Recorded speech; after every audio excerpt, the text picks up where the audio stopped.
Loxley had a life of 90 years, 46 years of married life, sandwiched between 22 years single and 22 years with the wives and girlfriends past and present.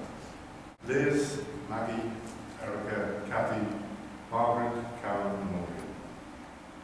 They've always been important to Eva, indeed an absolutely vital family with her 8 grandchildren and her 3 great-grandchildren.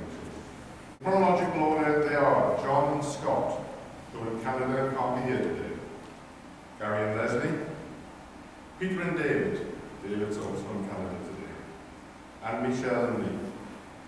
And the latest additions, Eva's 3 great-grandchildren, Sophie and Caden, neither are here, and we can welcome Oliver, the latest arrival to the family, who, like Caden, never got to meet great Nana, which is perhaps a blessing, since by their time, her greatness was not much in evidence.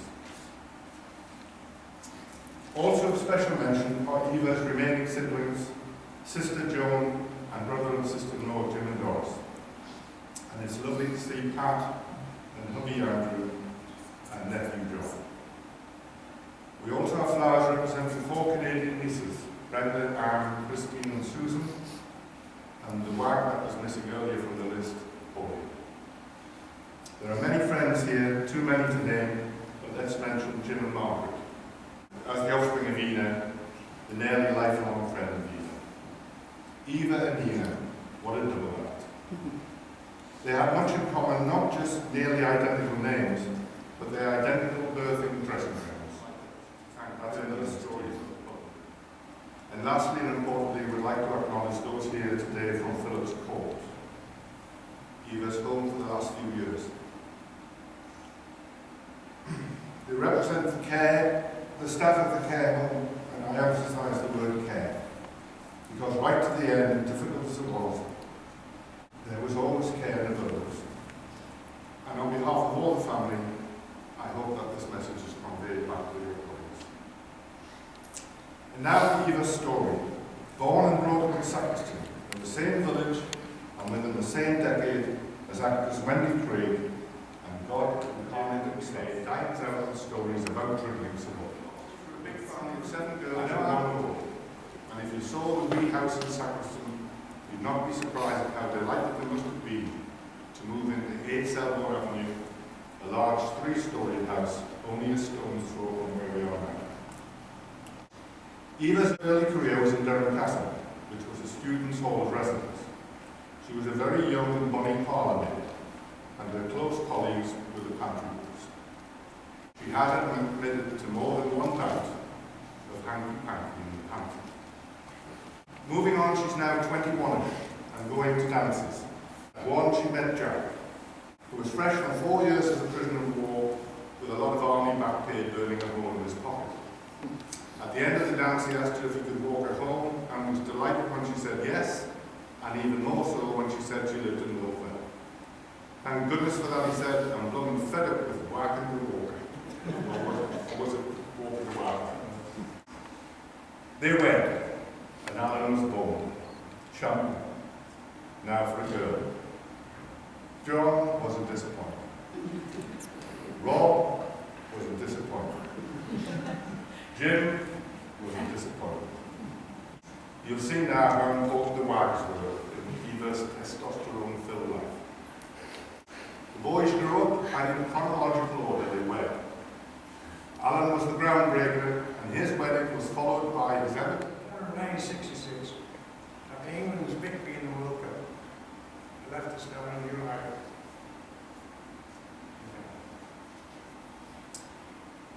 Once in Canada, it took ages before I managed to get Mom to visit her. She finally did come, but not with Dad. Dad had an excuse all my life. But his excuse was a good one. Sonny said, when I traveled back from after 4 years of hell against the Germans, in a bullet-ridden, war-battered Lancaster bomb, I swore I got back to land at this ground and my departure on the Central Station, en route to Liverpool, to the Embassy Canada, to Manchester. start my new life. I have an abiding memory of Mom and Dad following alongside the train and pulled out of Central Station, singing a song. Just like a shit over.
It was, back in 1966, 48 years ago, a daunting prospect for a young Geordie kid who had never been involved in love. Later, once settled, I in turn helped Mom's sister and family to settle and emigrate. Also, subsequently, Mom and Dad, when an accomplished junior hockey player at the time, came to stay with his nana for 2 years. When he got signed up in Canada to play in Europe. And I often thought that he was closer to my mom than I was. You may have noticed that I am now much older than my folks were in the stories. I just told, and it takes me supreme effort to board planes to cross the ocean.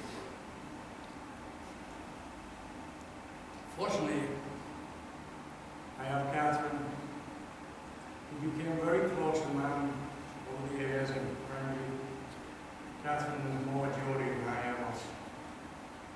And certainly the one who makes sure family connection stays strong.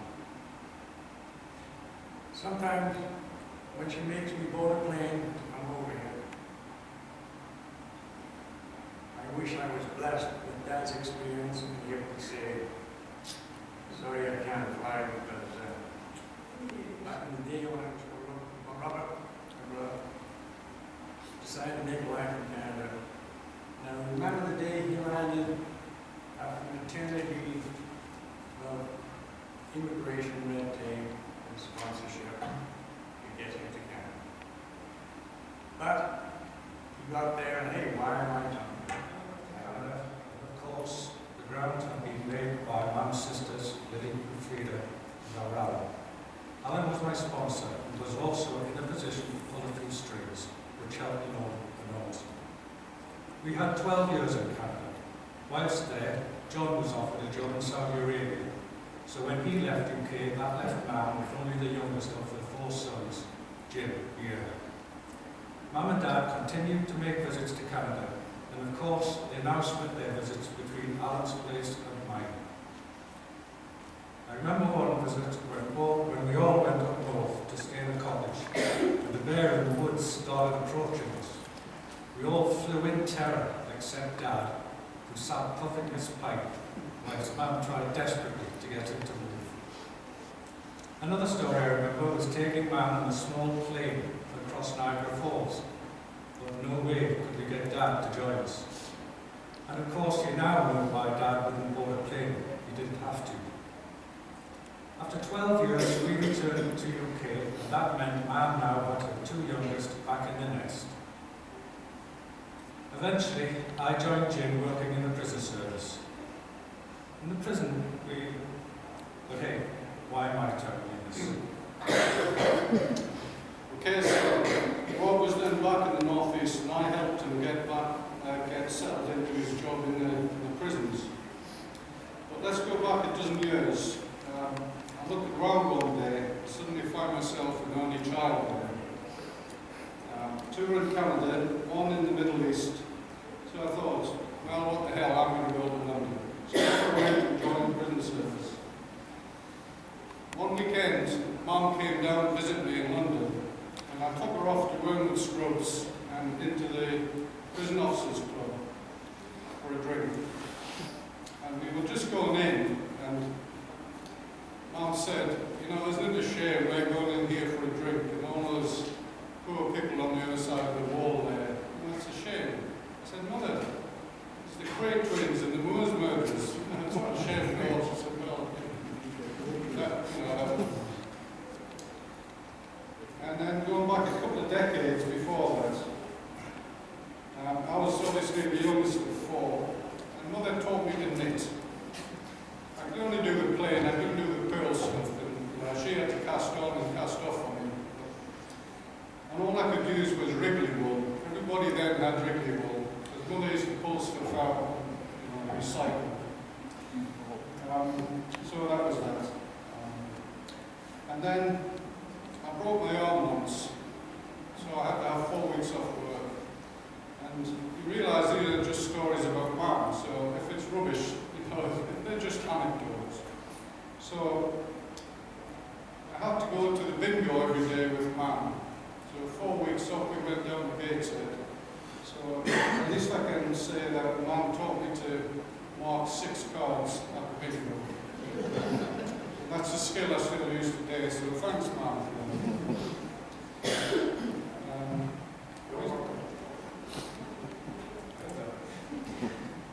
We used to play Pictionary with Mum. The Pictionary skills, I don't know if you've ever played this game of Pictionary, where you pick a card and you get a subject and you have to draw it. Mum once picked out the word ant, and she just did a dot. We had to guess what this thing was. We tried to say, well, Mum, give us more clues, so she just did more dots. And then there was another time when, when the utility companies used to just sell their own products. The gas board used to sell gas, and the electric company used to sell electricity. And then they all started selling each other's products. And one day, Mum got a call from the gas board saying, did she want the gas board to supply her telephone service? And she said, no, if I knock the thing off, I'll be gassed up again. That's just a few stories about Mum. Back to you, John. Now is the time to say farewell. We hope we've given a flavour of Eva's life, a few bits of her long life to remember her by. For if Eva, Mam, Nana, great-nana, sister, is retained in our memories and hearts, she's not gone from us. She never told her sons very often, but she loved them. She never told her grandkids very often, but she loved them. But very often her friends told us that she often told them how much she loved us all. We have to finish here because we mustn't exceed our time allocation. But there's time for those who wish to have a moment or two in contemplation, perhaps standing by the coffin to say a personal farewell. As we pass by the Alzheimer's Society collection box, if you can get close to it for the crowds, you'll have a chance, you'll have a chance to pop in water. Everyone, of course, is invited back to the Black Horse on the Cow's Lane for a bite and a drink and a reminisce. Finally, we're so glad